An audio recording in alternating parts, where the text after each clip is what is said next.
Hey there, greetings from Prog Monster. My name is Murph and I'm the host of this show. Today it's a Monday night, so it's a look back at a classic rock album. The one I've chosen is from this Australian band that I dig quite a bit, Men at Work, Business as Usual. Fantastic album, love it.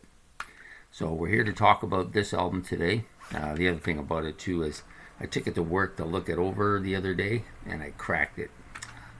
Stupid. I knew better than to do it, but I did it anyways. About this album, Business as Usual. Did big business when it first came out. Actually, that's not entirely true. Did big business when it first came out in the US and internationally. Did well in Australia as well, but it came out approximately about a year before the Australian release. So, anyways, I'll give you the vitals on it. Released November the 9th, 1981 in Australia, and then June of 1982 in the US. So it looks like about 8 months between.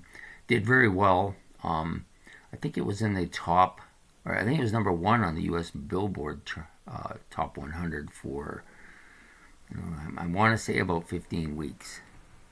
Somewhere around there. I remember the album when it came out. I initially liked it. But never bought the album because it was a new wave album and I wasn't really into new wave too much. I would listen to it, but I really didn't want to buy it. Again, back in those days, I was a teenager. Money was a resource to be spent on what you could afford to spend it on. And I spent a lot of my resource money in that time period on comics and books and records, but the records were only 1/3 of them, so I had to pick and choose, and this album just wasn't as high up as some of my other choices back then. But anyways, I since have bought the album, I dig it quite a bit.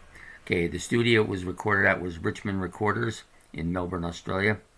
The genre, of course, is new wave pop rock, and there's a little bit of reggae rock here too on a couple tracks. I'll talk about that later. The album's about 38 minutes in length, so a good size album. I tend to like my albums between about 35 and 40 minutes. What I find happens is once they start getting over 40 minutes, there's filler. There's more filler. Some albums have filler under 40 minutes, but there's more filler, and it just starts to wear on me. I only have an attention span that can listen to an album unless I'm doing stuff. If I'm just sitting there to listen to an album, I got an attention span for about a half an hour to 40 minutes, and then after that, I want to do something else. Excuse me. So, anyways, Columbia label and produced by Peter McLan. I hope I said that right. Anyways, the band, Men at Work, the band, Colin Hay, vocals and guitar, Ron Skrykard, guitar and vocals, Jerry Spicer, drums and vocals, Greg Ham, sax, flute, keyboards, and he does some fiddly things. I'm not really sure what that means. But I like the band too because it has that little bit of sense of humor. I find it to be a bit of an Australian humor, but I enjoy it.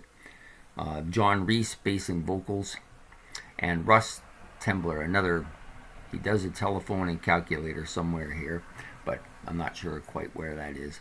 Anyways, the band has a little bit of a humor part to them, and maybe that gives them that light feeling, which I quite like a lot about this band. One of my favorite Australian bands, no doubt about that. The album, I purchased it. I already knew, of course, of the hit tracks like Land Down Under and Be Good Johnny and Who Can It Be Now. Like I've heard all those tracks before, but there's a lot of other really good deep cuts on this album as well. And I think the reason why I like the album so much is I like their hits. And if you like their hits, the album pretty much is the same. It's not like some bands you get where the hit that they put out is the oddball, and then the rest of the album sounds nothing like them, And in those cases, I either don't like the hit and like the album, or like the hit and can't stand the album, which makes sense, of course. Okay, so about the tracks. Okay, there's 10 tracks on this album. It's a solid album. a pop album, I think, but it has a new wave element to it, of course. Um, what was I going to say?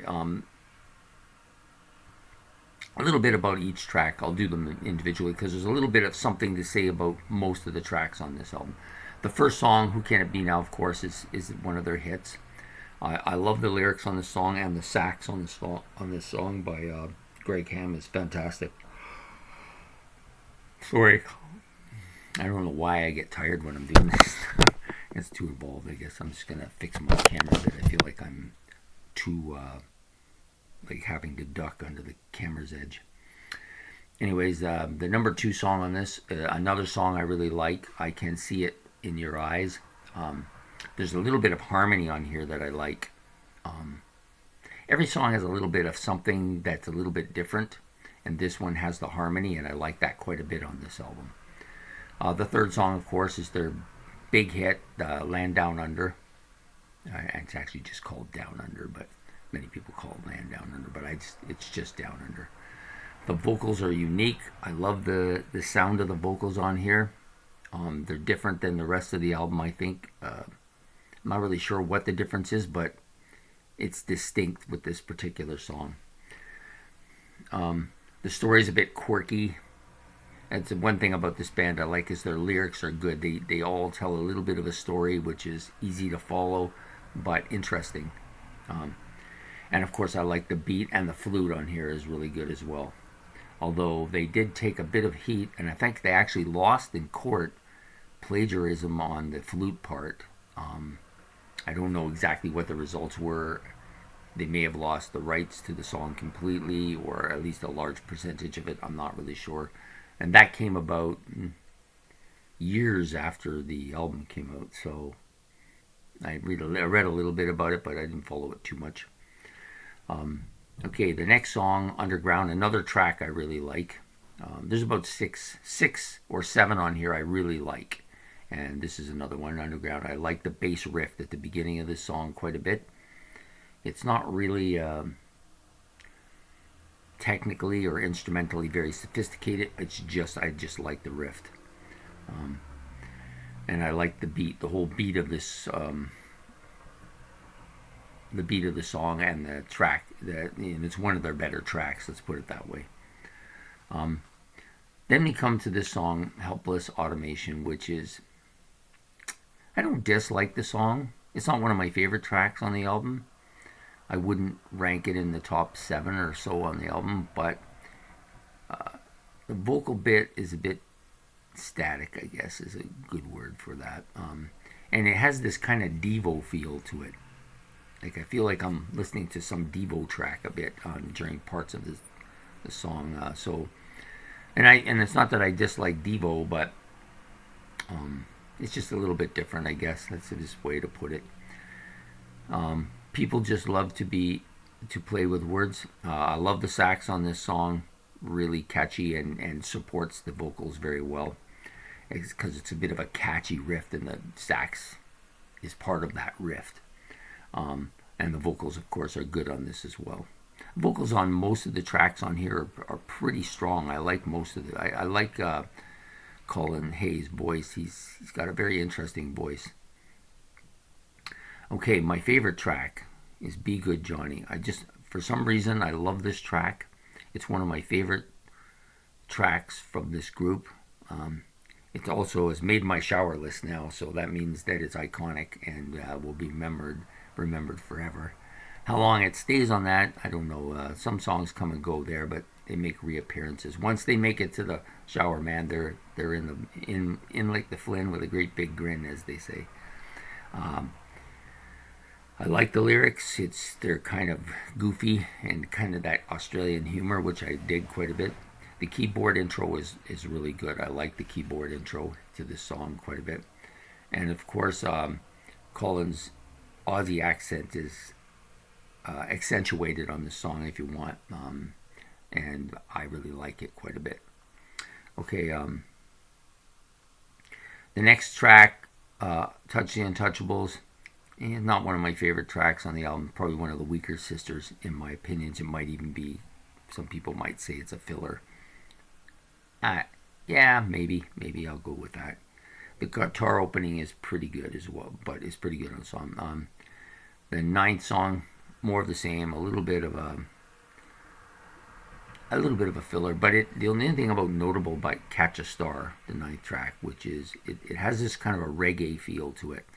There's a little bit of that reggae style guitar, and it gives that kind of doom, doom, something that I could hear this on a Rihanna album, and it would fit in, I think, with her doing the vocals, which would sound somewhat very different, but the beat would fit into to some of her earlier stuff, anyways. And the last track is a track that I like a lot. It's probably in my top 3 or 4 on the album. If I was gonna say my top 3 or 4, it would be Good, um, I Can See in Your Eyes, Who Can It Be Now, and probably this song, Down by the Sea. I like it because it's very mellow. It's different. It's mellow. I think the mellowest song on the album, and it has a bass part at the beginning. I quite dig. I like quite a bit, and it's just overall the song is just very mellow, and I don't know. I dig mellow songs, but not necessarily ballads. I'm not a huge fan of ballads, but I do like mellow songs. To me, there's a distinction, and this song falls into the mellow category very well. So, anyways, there you have it. Men at Work, Business as Usual. Fantastic album. Cover's pretty cool. I think in Australia, you have a white instead of yellow cover part. This album has almost like a remastered kind of thing on the back, but solid album. I'm not a huge pop fan, but this album is going to rank, and if I was to do a favorite pop albums of all time, it's going to be up there. There's no doubt about it for me. So I hope you enjoyed this video of a great Aussie band, one that I quite dig, and this album I quite dig. And they have a couple more discs, CDs, or discography that I will seek out because I like this so much. Now I want to hear the other two and see if they're the same. Sometimes they're not the same, but the band is pretty solid. So I hope you enjoyed this Monday night session of Look Back at a Classic Rock Album. And if you did, like and subscribe. We're going to be doing more of this stuff. Next Monday we have a live album, not a live album, sorry. Another look back to a classic rock album. This one will be Deep Purple's In Rock. I love it. An album has grown on me since I got it. I have listened to it before for years, but it's grown on me, and we're going to be doing a look back on that next Monday. So I hope you enjoyed this show. You have a good night. Frog Monster out.